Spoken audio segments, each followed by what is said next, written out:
ఒక సింగిల్ క్లిక్తో ప్రపంచవ్యాప్తంగా ఉన్న 2 లక్షల కంప్యూటర్ సడన్గా షట్ డౌన్ అయిపోయాయి. ఇదేదో మూవీ స్టోరీ కాదు ఫ్రెండ్స్. యూఎస్లో మెడికల్ టెక్ జైంట్ అయిన స్ట్రైకర్ అనే కంపెనీని ఇరాన్ లింక్డ్ హ్యాకర్స్ ఎలా సింగిల్ షాట్లో డిస్ట్రాయ్ చేశారో ఈరోజు చూడబోతున్నాం. కానీ ఈ మ్యాసివ్ సైబర్ అటాక్కి రూట్ కాజ్ ఇంటర్నెట్లో ఎక్కడా లేదు. ఇరాన్లో ఒక గర్ల్స్ స్కూల్ మీద బ్రూటల్ మిసైల్ స్ట్రైక్తో ఇది స్టార్ట్ అయింది. అసలు మ్యాటర్ ఏంటి, ఈ అటాక్ ఎలా జరిగింది, let's dive in. Day 0 February 28, 2026 southern ఇరాన్లో ఉన్న మీనాబ్ అనే ఏరియాలో గర్ల్స్ స్కూల్ పైన ఒక మ్యాసివ్ మిసైల్ స్ట్రైక్ జరిగింది. అందులో 170కి పైగా ప్రాణాలు కోల్పోయారు. అందులో ఎక్కువ శాతం చిన్నపిల్లలే ఉన్నారు. వెంటనే యుఎస్ అండ్ ఇజ్రాయెల్ మీదకి బ్లేమ్ వచ్చింది. తర్వాత ఎన్వై టైమ్స్ లాంటి టాప్ మీడియా హౌసెస్ చెప్పిన పాయింట్ ఏంటంటే పాత ఇంటెలిజెన్స్ డేటా వల్ల రాంగ్ టార్గెట్ అయి ఉండొచ్చని చెప్పారు. కానీ రీజన్ ఏదైనా డ్యామేజ్ అయితే జరిగిపోయింది. వరల్డ్ మీడియా మొత్తం దీన్ని most deadly civilian strike of the war అని హెడ్లైన్స్ వేసేశారు. Next 1 to 10 days Iran media, Iran officials ఆగ్రహంతో రగిలిపోయారు. ఈ ఇన్సిడెంట్ ని ఒక భయంకరమైన దాడిగా పోర్ట్రేట్ చేశారు. ఐఆర్జీసీ ప్రో ఇరాన్ ఛానల్స్ నుండి ఒక క్లియర్ ఓపెన్ వార్నింగ్ వచ్చింది. మా రివెంజ్ గట్టిగా ఉంటుంది, అది మిసైల్తో కాకపోవచ్చు, సైబర్ స్పేస్లో కూడా ఉండొచ్చు అని చెప్పారు. ఐఆర్జీసీ అంటే ఇస్లామిక్ రెవల్యూషనరీ గార్డ్ కార్ప్స్.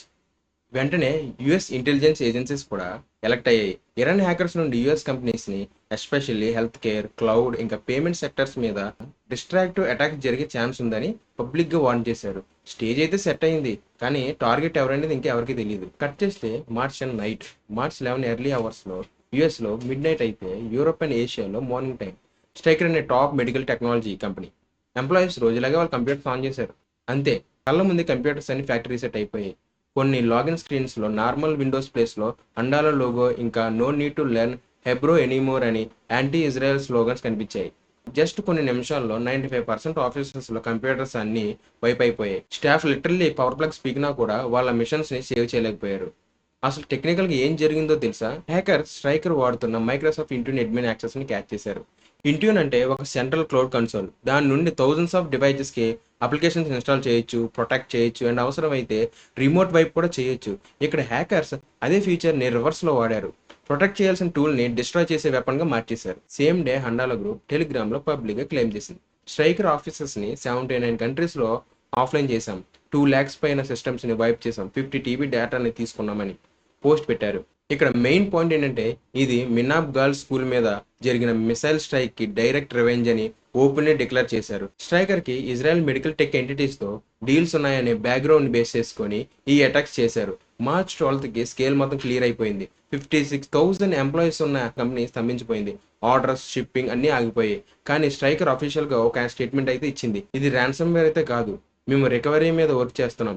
కానీ గుడ్ థింగ్ ఏంటంటే పేషెంట్ కనెక్టెడ్ మెడికల్ డివైజెస్ కి ఎలాంటి థ్రెట్ లేదని క్లియర్ చేశారు. ఇది ప్యూర్ డిస్ట్రాక్షన్ కోసమే ఈ అటాక్ జరిగింది. ఈ ఇన్సిడెంట్ తో ప్రపంచం మొత్తానికి గట్టిగా అర్థమయ్యే ఒక విషయం ఏంటంటే ఈ అటాక్ ఏదో సడన్ గా అయింది కాదు, it's a part of Iran's long cyber strategy. Stuxnet incident తర్వాత ఇరాన్ తన సైబర్ క్యాపబిలిటీని చాలా వరకు పెంచుకుంది. స్టక్స్నెస్ట్ కోసం నెక్స్ట్ వీడియోలో చెప్తాను. ఈ స్ట్రైకర్ అటాక్ నేర్పించిన మెయిన్ లెసన్స్ 2 ఉన్నాయి. Number 1, cloud tools are a simple point of failure.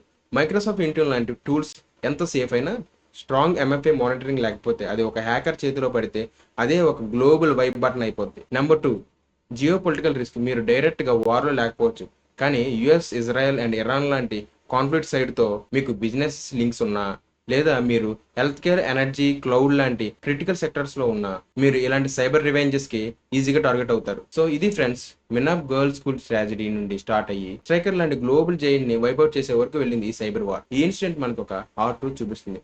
Wars అనే కాన్సెప్ట్ ఇప్పుడు బార్డర్స్లో మాత్రమే కాదు, మన కంపెనీస్, నెట్వర్క్స్లో, హాస్పిటల్స్లో, పేమెంట్ సిస్టమ్స్లో కూడా జరుగుతుంది. మీకు ఈ కేస్ స్టడీ నచ్చితే ఖచ్చితంగా ఈ వీడియోని లైక్ చేయండి. ఈ అటాక్ గురించి ఇంకా ఇన్ డెప్త్ టెక్నికల్ వీడియో కావాలనుకుంటే కామెంట్ చేయండి. ఇలాంటి మరిన్ని సైబర్ వార్, హ్యాకింగ్ వీడియోస్ కావాలంటే మన ఛానల్ సబ్స్క్రైబ్ చేయండి. నెక్స్ట్ ఇంకొక ఇంట్రెస్టింగ్ వీడియోతో కలుసుకుందాం. జై హింద్.